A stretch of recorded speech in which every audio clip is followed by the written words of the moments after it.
हर साल की तरह इस साल भी जमात दरूद व सलाम की जानिब से सालाना बैनुल अक़वामी जश्न 11वीं शरीफ का हैदराबाद कासिमाबाद ईदगाह में इनेकाद किया गया। शामिल करते हैं हैदराबाद से रिपोर्ट फैसल खान की।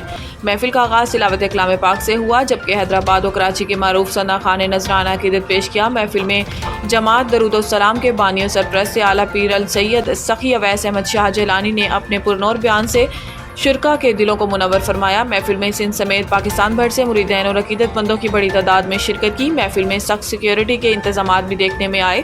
महफिल में आए मुरीदैन और अकीदतमंदों ने मन्नतों के चिराग भी उठाए। महफिल के इख्तिताम पर जमात दरूद और सलाम के बानी पीरुल सैयद सखी अवैस अहमद शाह जिलानी की जानिब से मुल्क पाकिस्तान के लिए खसूसी दुआ भी की गई। महफिल के इख्तिताम पर हाजरीन महफिल के लिए लंगर गोसिया का इंतजाम भी किया गया। इस मौका पर जमात दरूद और सलाम का खलीफा मेहरान खान कादरी, निजामुद्दीन कादरी समेत उमायदीन शहर ने कसीर तादाद में शिरकत की।